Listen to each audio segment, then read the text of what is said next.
Ó Mãe Divina, afasta a escuridão de nossos corações e ilumina o nosso ser interno. Dá-nos um claro intelecto onde tua imagem possa sempre se refletir.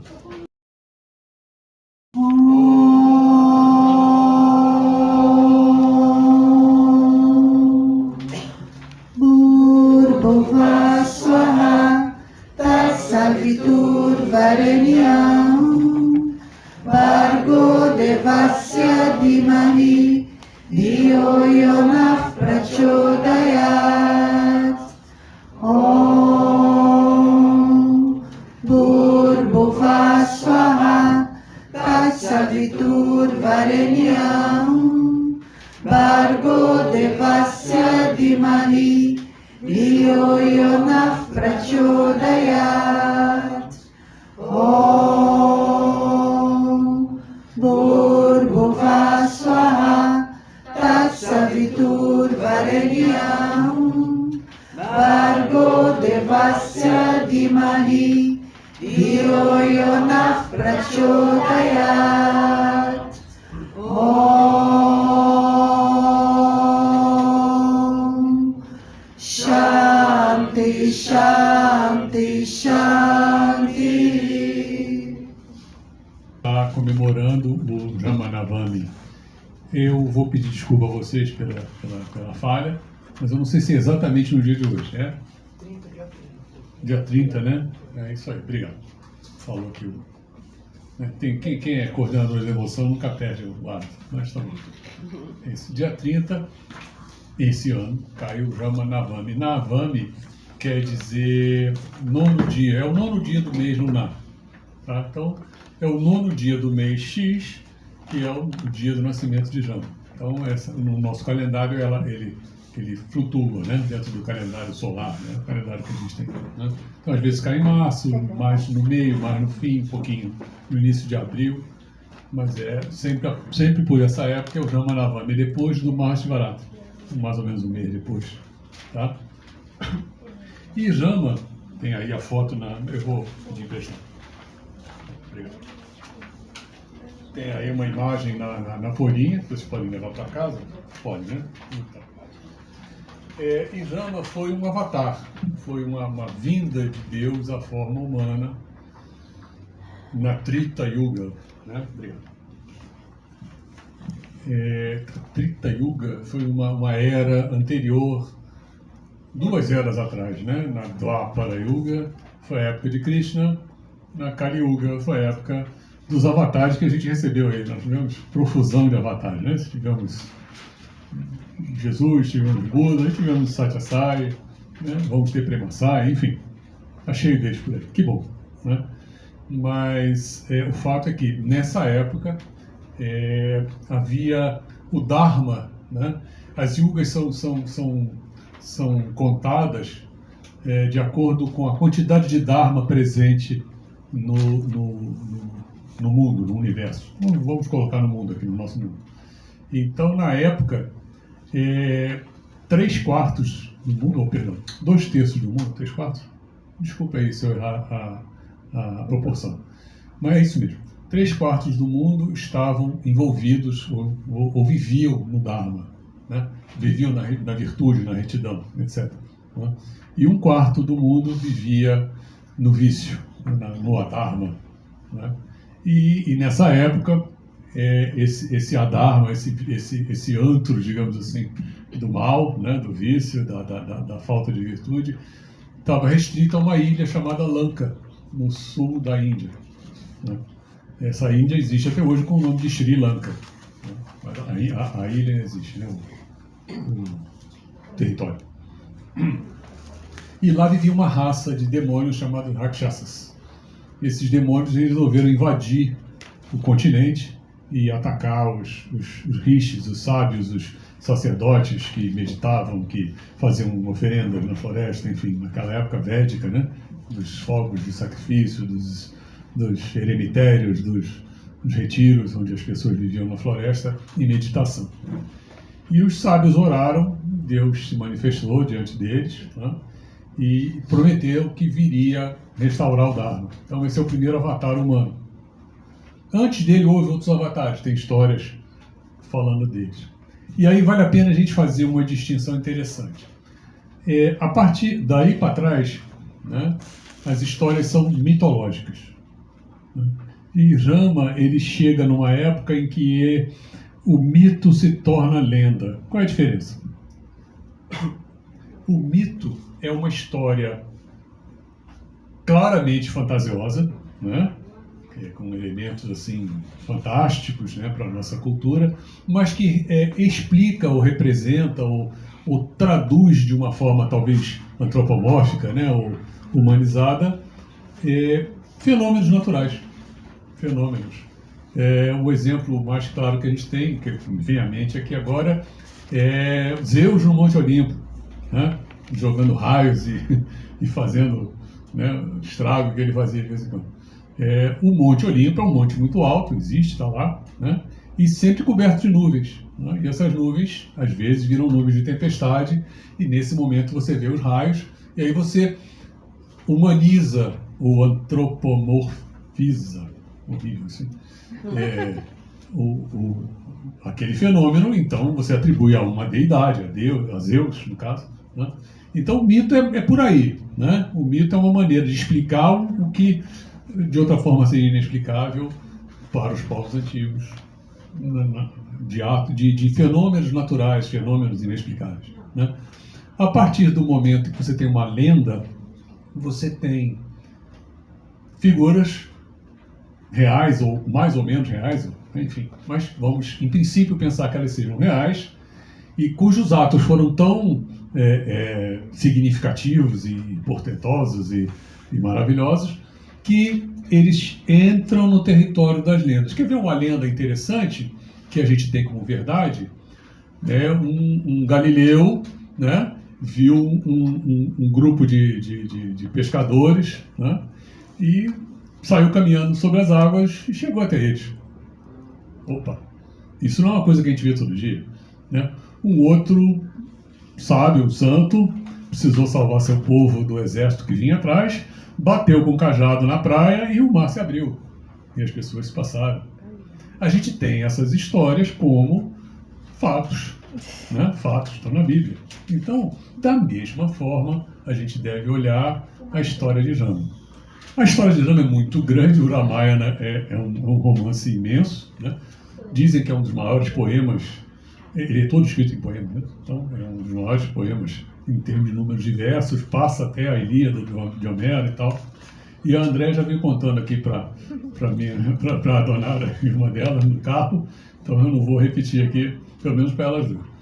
Mas eu queria lembrar isso. Rama, ele foi um avatar, ele foi uma descida de Deus à forma humana, há milhares e milhares de anos atrás. Eu já até falei dessa era, uma época aqui, não importa agora. Mas o fato é que ele veio em resposta às preces dos santos.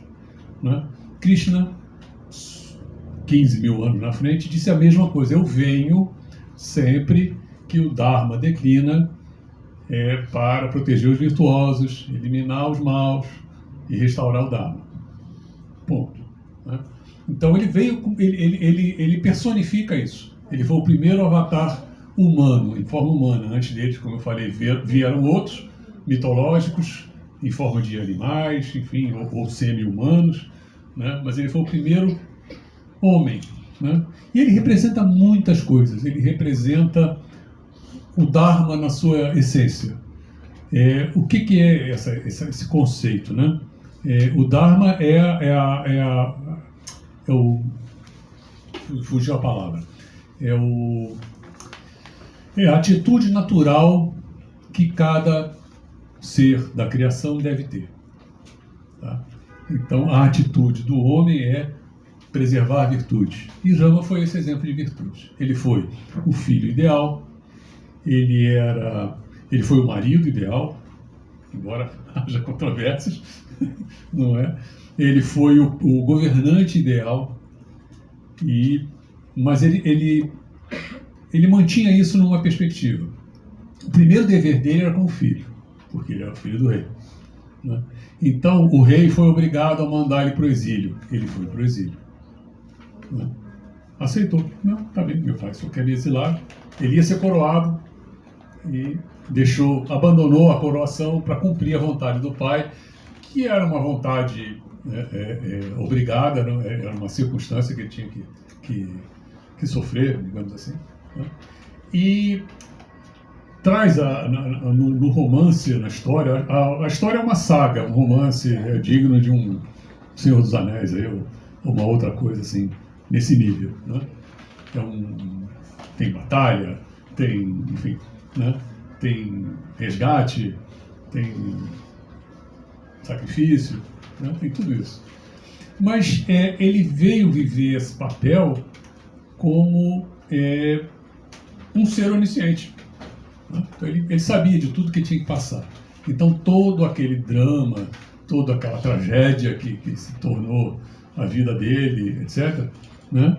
E os momentos bons também, cumpriu um propósito de deixar registrado isso. Né? Como governante, é bom a gente falar disso, né?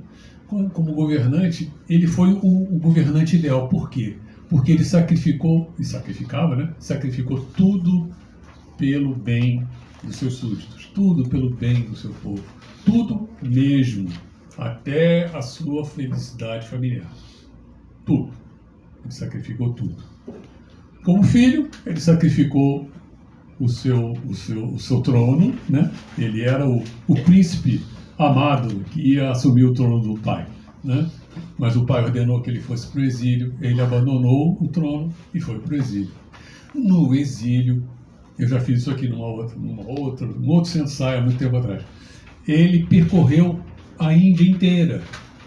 Né? A gente mapeou, fez questão de pegar tudo que estava no Ramayana e colocou no mapa da Índia de hoje.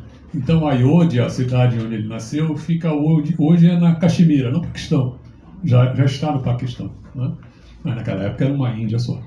Ele percorreu várias florestas e andou Ayodhya no norte, quase no Himalaia, né? Vamos dizer assim, um pouco mais ao centro ali, na região da Caxemira. Tem neve, mas também tem selva, é um lugar muito bonito. Ele desceu até o sul da Índia e nesse percurso ele foi visitando vários mosteiros, vários retiros, né, moradas na floresta onde viviam sábios. Ele veio cumprir uma das missões do Avatar, que é se apresentar para os santos. Os santos oraram e eu vim. Então, ele veio. Ele veio em cada uma dessas passagens, ele deixou sua marca, tem histórias maravilhosas, até que ele chegou ao sul. Né? Ele chegou a um ponto em que ele tinha que provocar a guerra, porque a tarefa principal dele era destruir os demônios. Né? Ele conseguiu, foi vitorioso, destruiu o mal, né? que basicamente se resumia a uma personificação de um líder, né? E seu exército, e instaurou o irmão desse líder derrotado no trono e voltou para a sua cidade. Então e ali ele terminou seus dias. Então, assim, eu acho que é interessante a gente registrar isso. Foi uma descida de Deus à forma humana, foi o primeiro avatar humano de que se tem notícia, registrado lá nas histórias da Índia, e ele viveu como um ser humano, né? Embora toda a sua onisciência, ele passou pelos sofrimentos que um ser humano comum passaria. Né? Ele aceitou sofrer. Né? Ele entendeu que ele tinha um papel a cumprir e ele aceitou. Essa é a mensagem. Né? Eu posso ser perfeito, eu posso ser honesto, posso ser amoroso, carinhoso, etc. E ainda assim, eu posso sofrer, eu posso, enfim, ter problema na minha vida, ter que enfrentar dificuldades. Né? A gente, a partir disso, né, numa frase de Jesus, né, ele dizia assim: vivereis como deuses. Talvez estivesse falando da nossa época, mas morrereis como homens. Então, a gente não tem como abrir mão da nossa condição dual, de prazer e dor, felicidade e tristeza. Né? E até o Avatar, viveu isso, né? Talvez o único avatar que não tenha demonstrado isso tenha sido Krishna, né? A história dele é bem distinta, né? Mas talvez ele lá no íntimo ele tivesse o registro desses sentimentos, dessas sensações, né? Mas Rama não, Rama viveu como homem. Ele sofreu quando a sua esposa foi raptada, quando seu irmão morreu e teve que ser ressuscitado, né? Enfim, né? Ele suportou as provações que a vida colocou na frente dele, né? Com a vantagem de que ele sabia o que tinha que passar, né? A única vantagem que ele tinha, se é que é essa, né? Você pode dizer disso, pode dizer assim, é que ele sabia o que ele ia passar, né? Então, essa é a história de Rama. É deprimente? Não. Eu acho que é uma saga, é uma história de superação. Superação, assim, até uma encarnação divina precisa se superar, né? E a gente tem o nosso avatarzinho aqui, simpático, né, que disse o seguinte: olha, perguntou para Maria, né, a esposa do falecido, do professor Hermógenes, que também nos deixou, numa entrevista: o que você acha que eu sou? A Maria, devota como era, assim: o Senhor é Deus. Repetiu sem titubear, né, para a barba. Ele disse assim: eu sou. Mas você também é, você também é, você também é, você também é. Perguntou para todo mundo que estava na sala de entrevista. A única diferença é que eu estou consciente disso o tempo todo, né? E veio, Satya Sai Baba veio para que a gente tivesse essa consciência, né? Então é uma graça grande que a gente tem, né? Ter ouvido essa verdade, ter ouvido essas afirmações e poder ponderar sobre elas, né? Ele dá muitas pistas de como a gente vai encontrar esse divino dentro de nós e viver uma vida divina. Então é isso. Vivamos. Sai daí.